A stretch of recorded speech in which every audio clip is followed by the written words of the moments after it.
Yesterday, I was listening on the car radio to the Fox News channel, and a spot came on which said, "Run, Ben, run."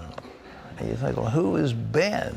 Well, they say, let's get petitions to talk Dr. Ben Carson into running for president.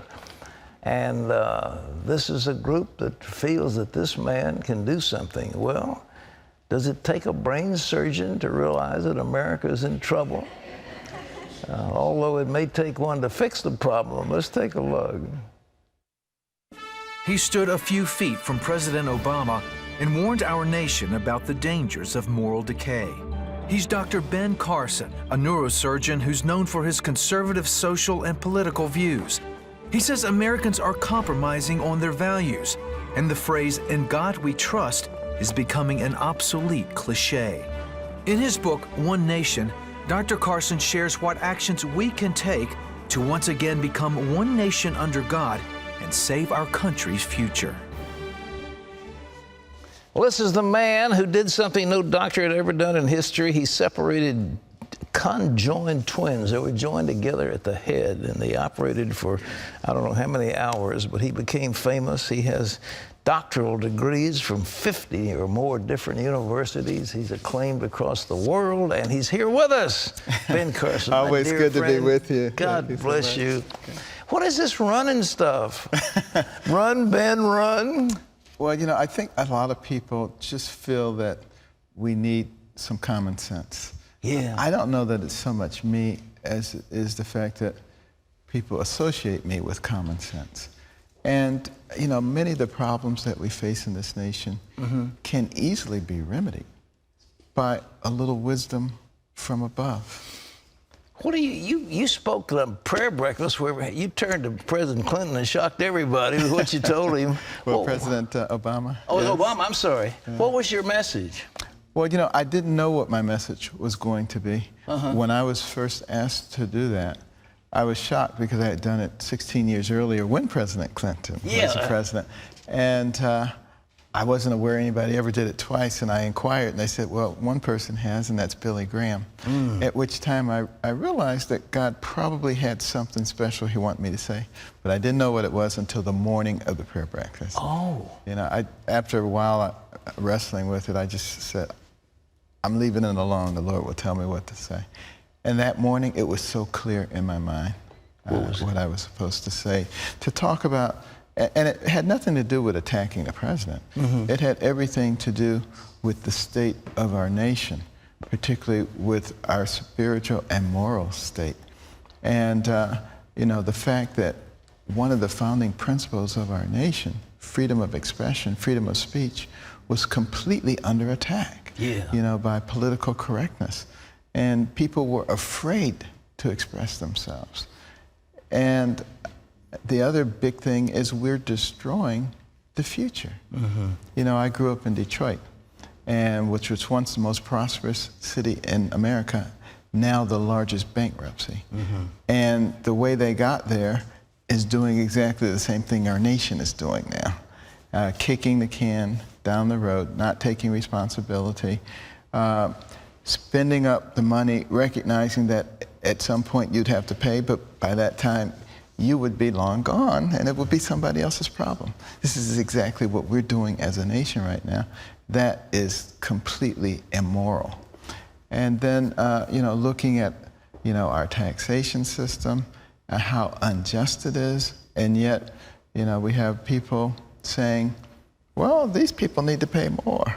I mean, what we need is something that hits everyone in an equal fashion, and that's why I brought up tithing from the Bible. You know, you make a lot, you pay a lot.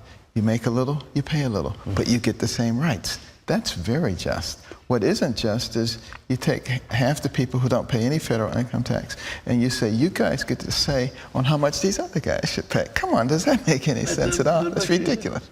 And, you know, we have so many policies like that.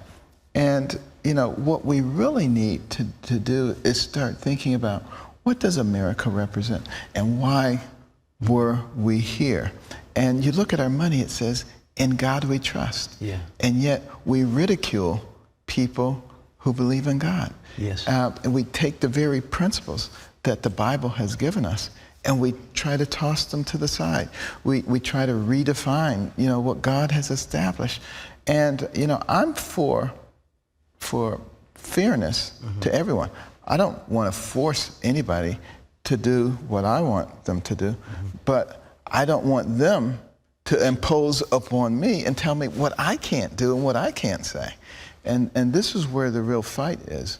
If we really want equality and fairness, it has to be applied across the board and in both directions. What about this healthcare thing? Of course, you're intimately involved. You're head of neurosurgery, pediatric neurosurgery at Johns Hopkins. What about this healthcare initiative? What do you think about it? Well, I certainly believe that we have the ability to provide good health care for all of our citizens. I think as compassionate people, that is a responsibility. The reason that I rail so strongly against the Affordable Health Care Act is because, first of all, it's not affordable, and secondly, because it takes the most important thing that a person has, their health, their health care, and puts it in the hands of government bureaucrats. And if the government can control the most important thing you have, it's not long before they can control everything in your life. And what happened with the VA hospital, I said, this is a gift from God. It's a gift in the sense that it helps people to see exactly what will happen if we proceed down this road of putting all of our health care in the hands of bureaucrats. I've worked in VA hospitals. Wonderful, caring, dedicated people there. Yeah. But there was so much bureaucracy, so many layers of people between the healthcare provider and the patient that it made taking care of people sometimes very, very difficult. And, we can do better than that.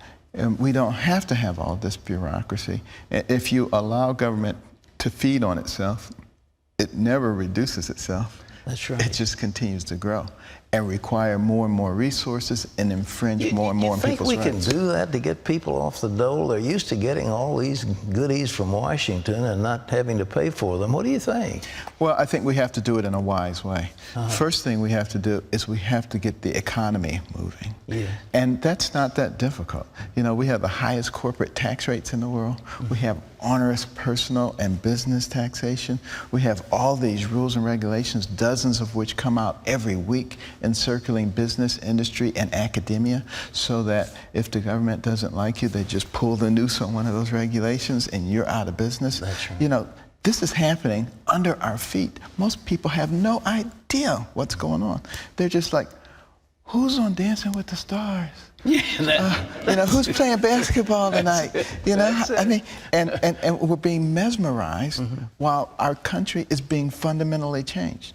And that's the reason that we wrote this book. Let me put this up and show people. It's called One Nation, Ben Carson. It's out where books are shows. You can all do the same to save America's future. Dr. Ben Carson, a fabulous book with wonderful common sense ideas. Let me ask you, there's something in this book that's fascinating. You talk about, you deal with brains. You're a neurosurgeon, you dealt with brains. You said something that you could get deep stimulation with the brain, and you could get somebody so that he could read a book and recite verbatim a whole chapter in that book. Yes. Is that true? That's absolutely true. What you learn never goes away. It stays in your brain. Everything you've ever seen, everything you've ever heard, it's all there. Come on, are you serious? Yeah, I could make a little hole in the side of your head and put some depth electrodes into your hippocampal region and stimulate, and you could tell me verbatim something you read 60 years ago. Are you serious? It's all there. And one of the things that tells you is that it's important to monitor what's going into your brain. Sure. Because if it's always there, it always affects you, even at a subconscious level. Well, you said, what is it, 2 million bits of information you can Per process? second. 2 million? 2 million bits per second. Per second? Per second. And you can't overload your brain. If you learned one new fact every second, Yeah. it would take you more than 3 million years to challenge the capacity of your brain. Well, The Lord gave us a lot. This baby is so underutilized, it hurts. We're all underutilizing them. It is, if there were one person on earth today who utilized all of their brain, they would immediately become the superior force on earth. Are you serious? Absolutely. And you can do that to me, Doctor. Get your white coat on. Let's go. That's what the good Lord gave us, and he made us in His image. Yes. So, we should never be sitting around thinking about what we can't do. It's what we can do. Unlimited possibilities. Absolutely. Well, brother, it's so good to see you. Dr. Carson is a distinguished member of the Board of Trustees of Regent University for many years. And I certainly enjoyed it, being here. This is home. And your wife is a concert violinist and a beautiful Christian, wonderful friend, helpmate. This book is available, and God bless you. Please pray for Dr. Carson. Well, if you want to see how good a surgeon Dr. Carson really is, log on to cbn.com. We put him to the test in the green room.